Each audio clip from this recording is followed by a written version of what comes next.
So I had the pleasure of getting nominated for the ALS Ice Bucket Challenge by my best friend Sherry Harris.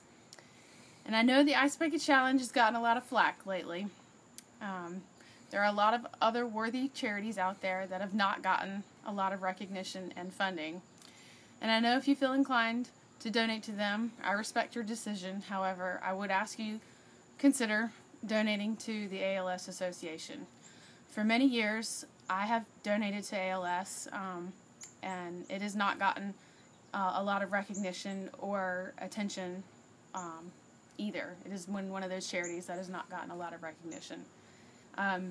It is a rare disease that has no cure.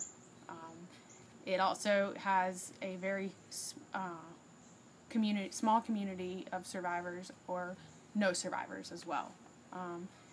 ALS is a charity that is very near and dear to my heart, and it has been for several years, and I'd like to share with you why. For those of you who do not know, my maternal grandmother, Minnie Gallimore, was diagnosed with ALS in 1978. It began for her with just a simple heaviness in her legs. She began not to be able to lift them very well.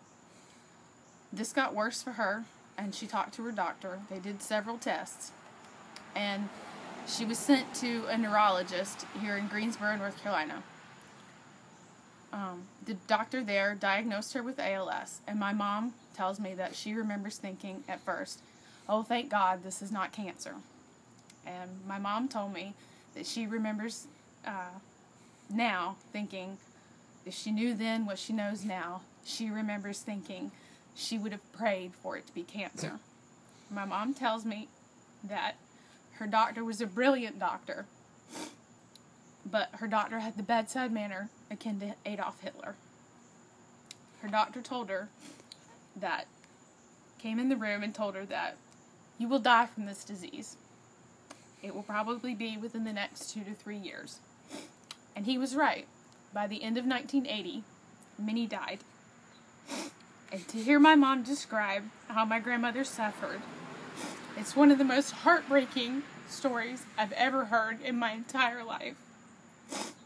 My mom watched her move from a wheelchair, watched her lose the ability to speak clearly, watched her unable to use her arms and her hands. She couldn't swallow, and then had to have a feeding tube inserted. She couldn't control the saliva and had to have her mouth wiped constantly, which would then cause sores. Bit by bit and piece by piece, she wasted away physically. All the while, her mind was still there, knowing what was going on, just not being able to control it or do anything about it. ALS does not discriminate against anyone, and I hope and pray that I never have to experience this myself or know anyone that has to go through this. But I do want to help find a cure for this. So, now for the wiping away of my tears. I'm going to pour a bucket of ice water on my head. And for those of you who know me, I don't even like rain. So, this should be good entertainment for you. So before I do that, it's my turn to get to nominate people for this challenge.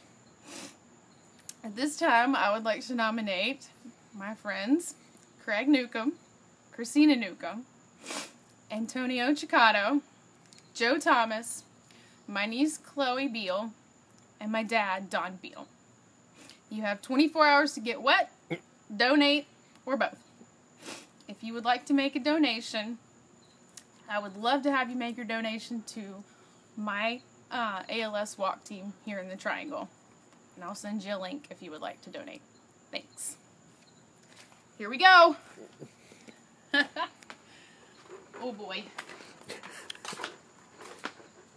Oh man, this is gonna be cool.